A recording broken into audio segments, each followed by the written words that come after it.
Chapter 12. We get advice from a poodle. We were pretty miserable that night. We camped out in the woods 100 yards from the main road, in a marshy clearing that local kids had obviously been using for parties. The ground was littered with flattened soda cans and fast food wrappers. We'd taken some food and blankets from ATM, but we didn't dare light a fire or to dry out our damp clothes. The Furies and Medusa had proved enough excitement for one day. We didn't want to attract anything else. We decided to sleep in shifts. I volunteered to take first watch.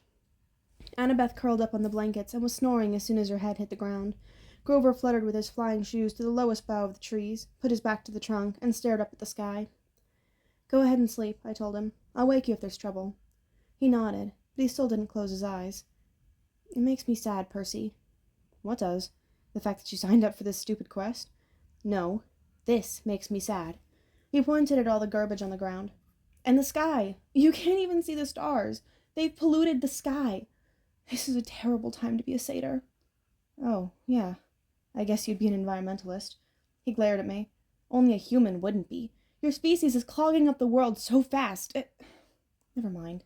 It's useless to lecture a human. If the right things are going, I'll never find Pan." "Pam? Like the cooking spray?" "Pan!" he cried indignantly. P-A-N. The great god Pan? What do you think I want a searcher's license for?" A strange breeze rustled through the clearing, temporarily overpowering the stink of trash and muck. It brought the smell of berries and wildflowers and clean rainwater, things that might have once been in these woods. Suddenly I was nostalgic for something I'd never known. "Tell me about the search," I said. Grover looked at me cautiously, as if he were afraid I was just making fun.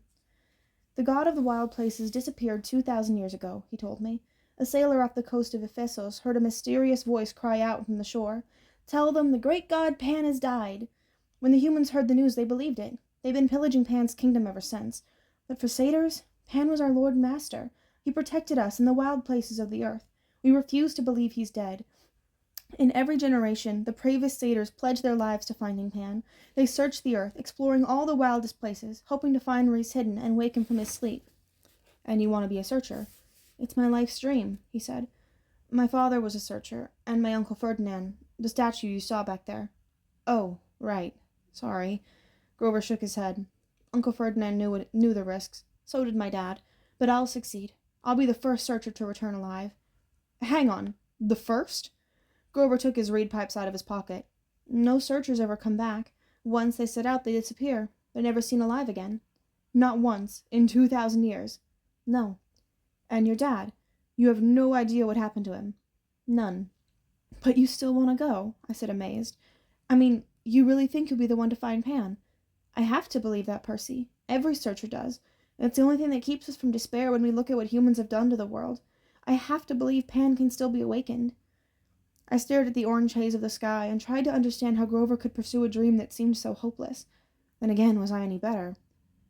"How are we going to get to the underworld?" I asked him. "I mean, what chance do we have against a god?"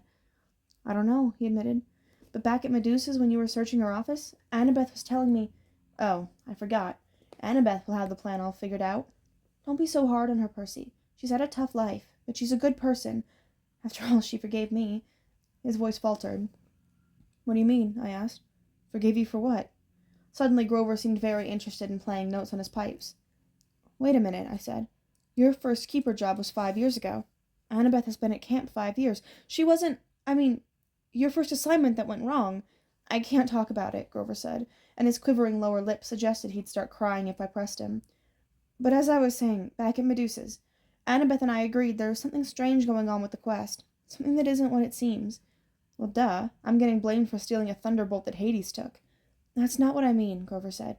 The kindly ones were sort of holding back, like Mrs. Dodds at Yancey Academy. Why did she wait so long to try and kill you? Then on the bus, they just weren't as aggressive as they could have been." "Seemed plenty aggressive to me." Grover shook his head. "They were screeching at us. 'Where is it? Where?' Asking about me," I said. "Maybe. But Annabeth and we both got the feeling they weren't asking about a person. They said, 'Where is it?' They seemed to be asking about an object." "That doesn't make sense." "I know. But if we've misunderstood something about this quest, and we only have 9 days to find the Master Bolt—" He looked at me like he was hoping for answers, but I didn't have any. I thought about what Medusa had said. I was being used by the gods. What lay ahead of me was worse than petrification. "I haven't been straight with you," I told Grover. "I don't care about the Master Bolt. I agreed to go to the underworld so I could bring back my mother. Grover blew a soft note on his pipes. I know that, Percy. But are you sure that's the only reason? I'm not doing it to help my father. He doesn't care about me, and I don't care about him. Grover gazed down from his tree branch. Look, Percy, I'm not as smart as Annabeth, and I'm not as brave as you, but I'm pretty good at reading emotions. You're glad your dad is alive. You feel good that he claimed you, and part of you wants to make him proud. That's why you mailed Medusa's head to Olympus. You wanted him to notice what you'd done. Yeah, well, maybe satyr emotions work differently than human emotions, because you're wrong. I don't care what he thinks. Grover pulled his feet up onto the branch.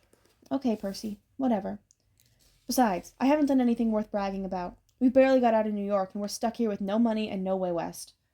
Grover looked at the night sky, like he was thinking about that problem. How about I take first watch, huh? You get some sleep. I wanted to protest, but he started to play Mozart, soft and sweet, and I turned away, my eyes stinging. After a few bars of Piano Concerto No. 12, I was asleep. In my dreams, I stood in a dark cavern before a gaping pit. Gray mist creatures turned all around me, whispering rags of smoke that I somehow knew were spirits of the dead. They tugged at my clothes, trying to pull me back, but I felt compelled to walk forward to the very edge of the chasm. Looking down made me dizzy. The pit yawned so wide it was almost completely black. I knew it must be bottomless, yet I had a feeling that something was trying to rise from the abyss, something huge and evil. The little hero, an amused voice echoed far down in the darkness. Too weak, too young, but perhaps you will do. The voice felt ancient, cold, and heavy. It wrapped around me like sheets of lead. They have misled you, boy, it said. Better with me. I will give you what you want. A shimmering image hovered over the void. My mother frozen at the moment she dissolved in a shower of gold. Her face was distorted with pain, as if the Minotaur were still squeezing her neck. Her eyes looked directly at me, pleading, Go! I tried to cry out, but my voice wouldn't work. Cold laughter echoed from the chasm. An invisible force pulled me forward. It would drag me into the pits unless I stood firm. Help me rise, boy. The voice became hungrier. Bring me the bolt. Strike a blow against the treacherous gods. The spirits of the dead whispered around me. No, wake! The image of my mother began to fade. The thing in the pit tightened as its unseen grip around me. I realized it wasn't interested in pulling me in. It was using me to pull itself out. Good, it murmured. Good. Wake, the dead whispered. Wake! Someone was shaking me. My eyes opened and it was daylight. Well, Annabeth said, the zombie lives. I was trembling from the dream. I could still feel the grip of the chasm monster around my chest. How long was I asleep? Long enough for me to cook breakfast. Annabeth tossed me a bag of nacho-flavored corn chips from Auntie M's snack bar. And Grover went exploring. Look, he found a friend. My eyes had trouble focusing. Grover was sitting cross-legged on a blanket with something fuzzy in his lap. A dirty, unnaturally pink stuffed animal. No, it wasn't a stuffed animal. It was a pink poodle. The poodle yapped at me suspiciously. Grover said, No, he's not. I blinked. Are you talking to that thing? The poodle growled. This thing, Grover warned, is our ticket west. Be nice to him. You can talk to animals? Grover ignored the question. Percy, meet Gladiola. Gladiola, Percy. I stared at Annabeth, figuring she'd crack up at the practical joke they were playing on me, but she looked deadly serious. I'm not saying hello to a pink poodle, I said. Forget it. Percy, Annabeth said. I said hello to the poodle. You say hello to the poodle. The poodle growled. I said hello to the poodle. Grover explained that he'd come across Gladiola in the woods, and they'd struck up a conversation. The poodle had run away from a rich local family who'd posted a $200 reward for his return. Gladiola didn't really want to go back to his family, but he was willing to if it meant helping Grover. How does Gladiola know about the reward? I asked. He read the signs, Grover said. Duh.